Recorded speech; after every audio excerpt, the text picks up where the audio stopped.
السلام علیکم ورحمۃ اللہ وبرکاتہ۔ خوش آمدید۔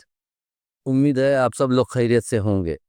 آج ایک اور نیا ایپیسوڈ لے کر آئے ہیں پوڈ کاسٹ کی صورت میں۔ آج کا ٹاپک ہے شب قدر کی فضیلت۔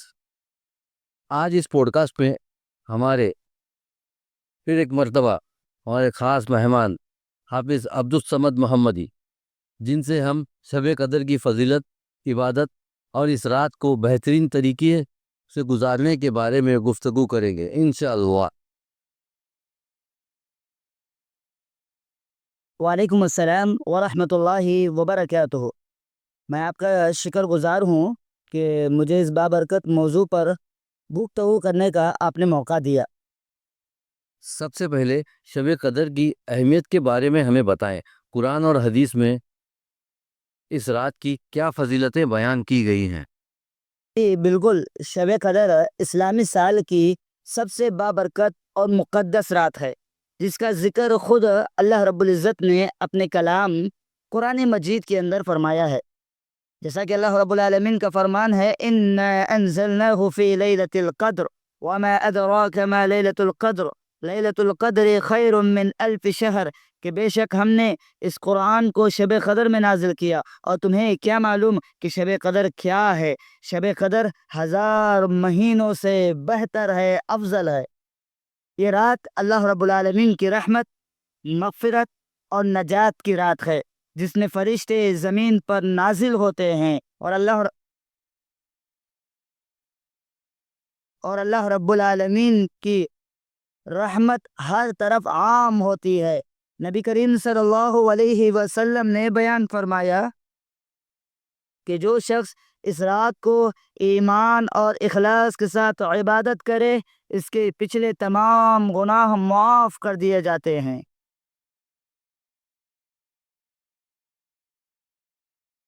سبحان اللہ، یہ جان کر بہت خوشی ہوئی کہ شب قدر میں کی جانے والی عبادت کا اجر عام دنوں کے مقابلے میں کئی گنا زیادہ ہوتا ہے۔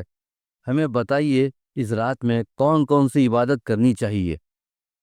جی بالکل، شب قدر میں کچھ خاص عبادتیں ہیں جن کا مجھے اور آپ کو خیال رکھنا چاہیے۔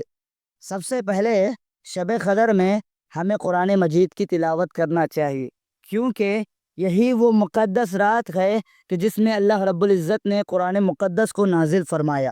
اس رات میں ایک اور عبادت جو میں اور آپ کر سکتے ہیں، وہ ہے دعا اور استغفار۔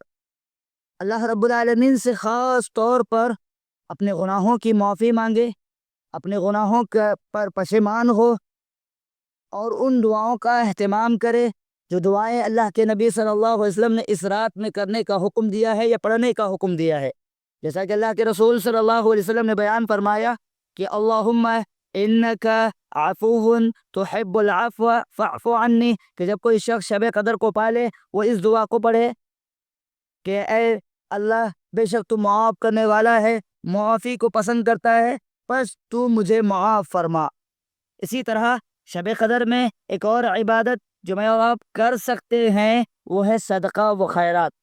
اس رات صدقہ دینے کا اجر، خیرات دینے کا اجر بھی بے حد بڑھ جاتا ہے۔ اسی طرح شب قدر میں کی جانے والی عبادتوں میں سے ایک اہم عبادت ذکر اور اذکار ہے۔ اللہ رب العالمین کو یاد کرنا، اللہ رب العالمین کی تسبیح بیان کرنا، یعنی زیادہ سے زیادہ اللہ رب العالمین کا ذکر کرنا چاہیے۔ اب اذکار کی صورت میں آپ کچھ بھی کر سکتے ہیں، جیسا کہ سبحان اللہ، الحمدللہ، اللہ اکبر، لا الہ الا اللہ۔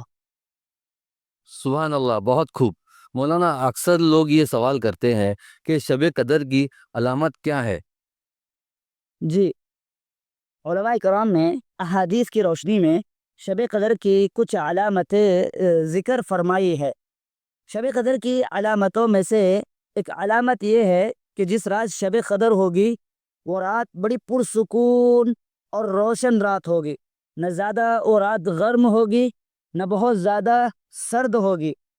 شب قدر کی علامتوں میں سے ایک علامت یہ ہے کہ جس رات شب قدر ہوگی، اس رات دل کو ایک روحانی سکون محسوس ہوتا ہے۔ شب قدر کی علامتوں میں سے ایک علامت یہ ہے کہ جس رات شب قدر ہوگی اس رات کے اگلے دن یعنی صبح کے وقت سورج کی روشنی ہلکی اور نرم ہوتی ہے۔ شب قدر کی علامتوں میں سے ایک علامت یہ ہے کہ جس رات شب قدر ہوگی اس رات اللہ رب العالمین کی خاص رحمتیں اور برکتیں نازل ہوتی ہے۔ ماشاء اللہ، آخر میں آپ ناظرین کو کیا پیغام دینا چاہیں گے؟ میں تمام ناظرین سے یہ گزارش کروں گا کہ اس رات کو بالکل بھی ضائع نہ کرے، اللہ رب العالمین کی عبادتیں کرے، دعائیں مانگے، اپنے گناہوں کی معافی مانگے، دنیا کی مصروفیات کو ایک طرف رکھ کر خالصتاً اللہ رب العالمین کے قریب ہونے کی کوشش کرے۔ جزاک اللہ خیر مولانا، آپ نے ہمیں بہت مفید معلومات دی ہے۔ آج کی گفتگو یہی ختم کرتے ہیں۔ آپ تمام لوگوں سے گزارش ہے کہ اس پوڈ کاسٹ کو زیادہ سے زیادہ شیئر کریں تاکہ تمام لوگ شب قدر سے مستفیض ہو سکیں۔ تب تک کے لیے اللہ حافظ۔ السلام علیکم ورحمۃ اللہ وبرکاتہ۔